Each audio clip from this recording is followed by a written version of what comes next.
Annabelle flew like she swam, gliding upon whistling wind, over the chimneys and church steeples, then over rolling pastures, and finally into a strange forest that held within it a darkness even blacker than the city's night sky.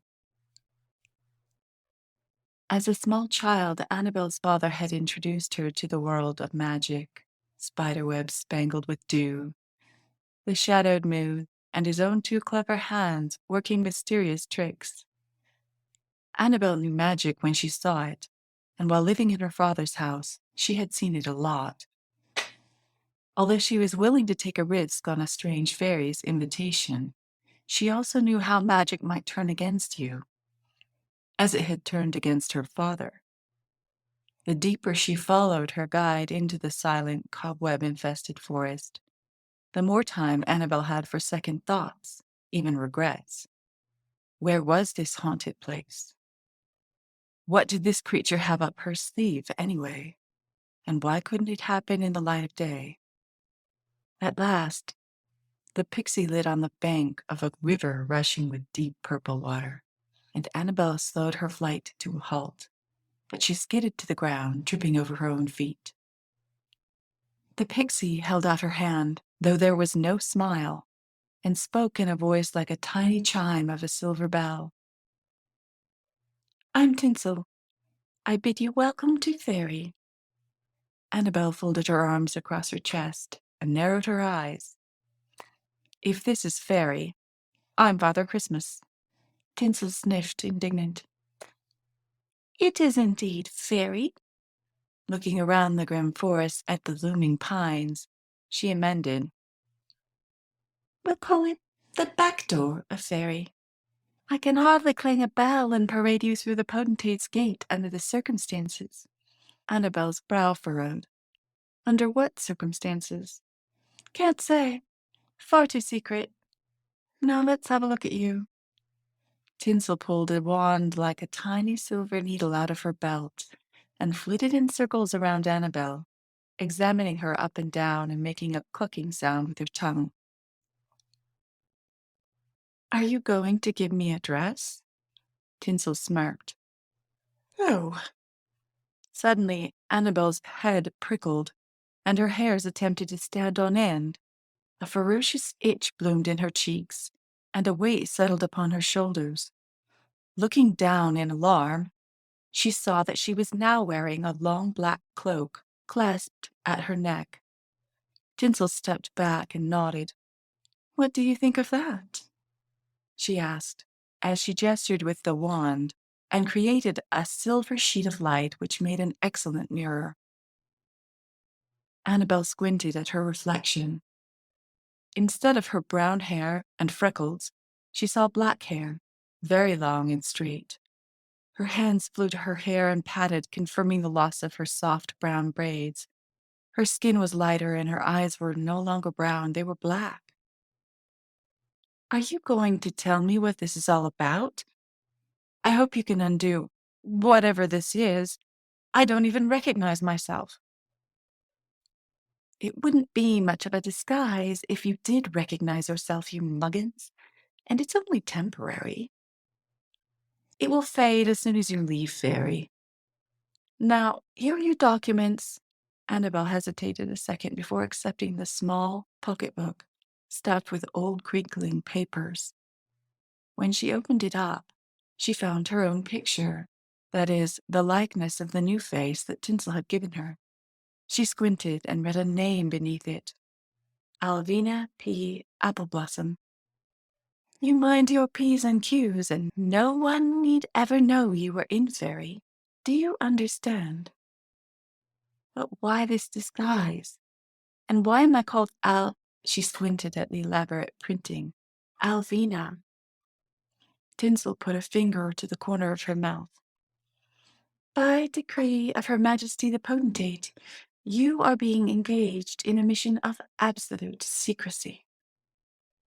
Annabelle gaped. Finally, she recovered and asked, "Who is the potentate?" Tinsel raised one eyebrow. "Do you know what potentate means?" "Not a queen?" That's close. It means the one with the power. And don't you forget it. We call her the Grand Dame, Potentate of Fairy, Highborn of the Land of Youths, Marchioness of the Flowery Border, etc. But I doubt you'll have cause to use her formal titles then. The Potentate will do for daily use. Annabelle's throat tightened and her knees wobbled. Monarchs were terrifying. They were fearsome, high-minded persons who locked little people up in towers and behind bars.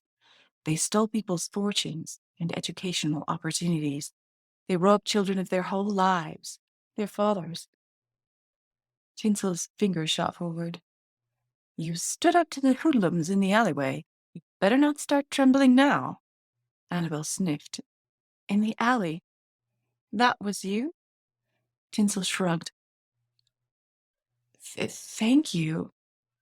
But I wasn't trembling. Not quite true, though curiosity and suspicion were neck and neck with her fears by now. Tinsel gave her a considering glance. I can't tell you everything here. In fact, I can't tell you anything here. Come of your own free will, human child, if you come at all. And remember, everything you see and hear from now on is a secret of the state and the potentate. The name of the game is stealth, covert, incognito. Do you understand? Annabelle blinked her eyes, then nodded. She couldn't back out now.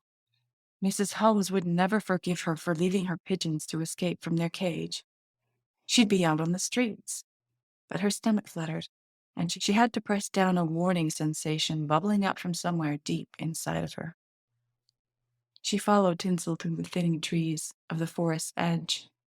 But Fairy's back door was the back for a reason. Though it might have its glittering magic, Fairy also had a dark side.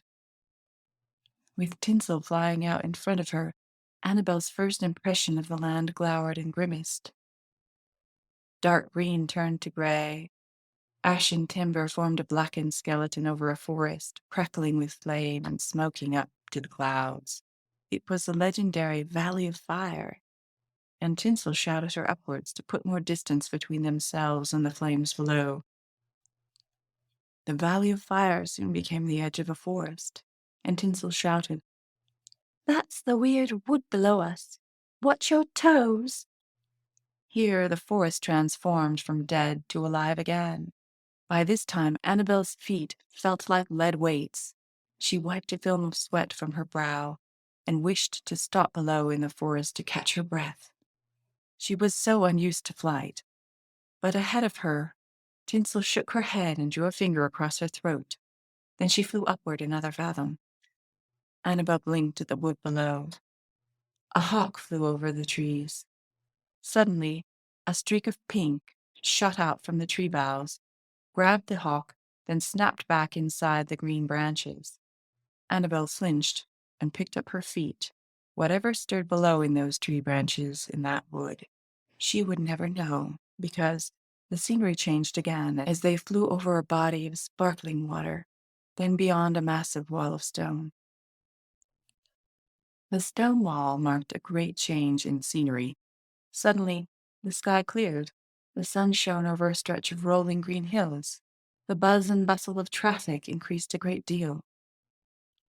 Annabelle crowded closer to Tinsel.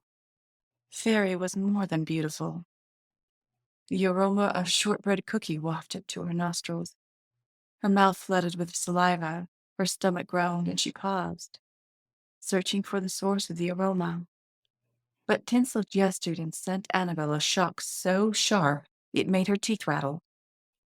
Didn't I tell you to stay close? Why should you force me to repeat myself? Stay close, or I won't answer for what will happen to you. She muttered under her breath. I don't have the energy to babysit helpless mortals. Annabelle shook herself.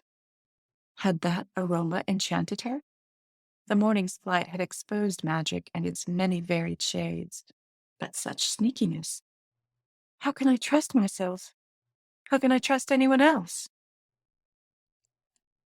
She hadn't much time to come up with the answer. The instant Tinsel cleared the rise of the next hill, Annabel's breath caught in her chest as she nearly stumbled in flight. A thick cloud of milky vapor parted in the sky, and the silvery white spires of an enormous castle emerged before her eyes. She had to remind herself to breathe in and out, and then in and out again. The spires reached so high, quite into the clouds. In her memory, no tower of Childerbrook stretched even half the distance. She bent her neck back and gave it a crick, trying to see the top of them. Tinsel alighted on the battlement over the great gate leading into the grounds, her feet tapping impatiently upon the wall. She glared a final, silent warning at Annabelle, who swallowed. Gathering all her courage, she met Tinsel's gaze without a blink. She was going to enter that castle and not look back. Satisfied, Tinsel gestured upward, and up they flew, over a second battlement, and right through the window of one of the tall silver towers.